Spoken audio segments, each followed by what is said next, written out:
ഇവിടെ എനിക്ക് മിക്ക പച്ചക്കറി കൃഷികളിലും ഏറ്റവും പ്രധാന പ്രശ്നം ചെടികൾ നന്നായി വളരും, പൂക്കും, പക്ഷേ കായ്കൾ ഉണ്ടാവില്ല. തക്കാളി, മുളകൊക്കെ മിക്കവാറും അങ്ങനെയാണ്. ഇപ്പോൾ കുറച്ച് മാറ്റം വന്നു തുടങ്ങി. പക്ഷേ പയറിനിതാ ഇപ്പോൾ കണ്ടില്ലേ, ചിത്രകീടം, ഇലകളിലൊക്കെ ചിത്രം വരച്ച പോലെ കണ്ടില്ലേ. ഇത് പുതിയ തൈകളാണ്, ഞാൻ വെണ്ണീറൊക്കെ ഇട്ട് മണ്ണൊക്കെ കയറ്റി കൊടുത്തിരിക്കണം. അതിൻ്റെ നടുക്ക് കാണുന്ന ഈന്തിൻ്റെ ചെടി കേട്ടോ. ഈന്തെന്ന് പറഞ്ഞാൽ ഈന്തപ്പന, ഇടയിൽ മധുരക്കിഴങ്ങിൻ്റെ ഒരു വള്ളിയും ചെറുതായിട്ട് കണ്ടിരുന്നു. അപ്പോൾ ഇതിന് ഞാൻ ഇപ്പോൾ ചെയ്തു കൊടുക്കുന്നത്, ഇത്രയും കാലം ഒരു അഗ്രോ പ്ലസ് സ്പ്രേ അടിച്ചു കൊടുക്കുമായിരുന്നു. ഇപ്പോൾ ലേറ്റസ്റ്റായിട്ട് ഞാൻ ചിത്രകീടത്തിന് അടിച്ചു തുടങ്ങിയിരിക്കുന്നത്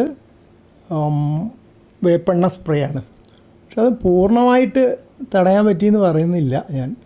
കാരണം ഇതിപ്പോൾ കഴിഞ്ഞ ദിവസം ഇങ്ങനെ ഉണ്ടായിരുന്ന ഇലകളൊക്കെ ഞാൻ നുള്ളി കളഞ്ഞതാണ്. അതോ ഇനി ഈ ഒരു ഇല കാണാതെ പോയതാണോ എന്നറിയില്ല.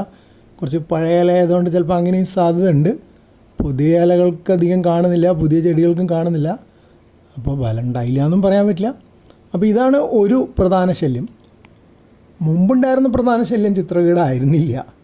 മൺട്രിങ്ങ പ്രാണികൾ എന്ന് ഞാൻ പറയാറുള്ള, നാട്ടിൻപുറത്ത് കേട്ടിട്ടുള്ള പേരുള്ള ഒരു കറുത്ത കുഞ്ഞു കുഞ്ഞു ജീവികളുണ്ട്. അത് ഉറുമ്പാണ് കൊണ്ടുവന്ന് ഇതിൻ്റെ തളിരിൻ്റെ അവിടെ കൊണ്ടുവയ്ക്കുക.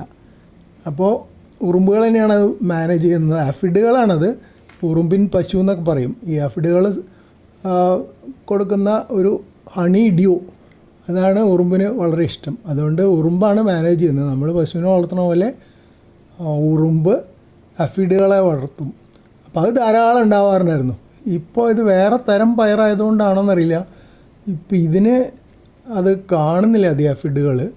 പക്ഷേ ചിലപ്പോൾ ഒക്കെ വരുന്നുണ്ട്. മറ്റെങ്ങനെയാ വെച്ചാൽ കറുത്ത പോലെയാവും ഈ ചെറിയ തളിര് തണ്ടുകളൊക്കെ.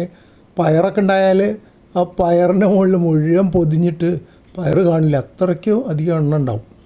ഇപ്പോൾ അത് കാലാവസ്ഥയിലുള്ള മാറ്റം വരുമ്പോഴാണോന്നറിയില്ല, ചില സമയത്ത് വരുമായിരിക്കും.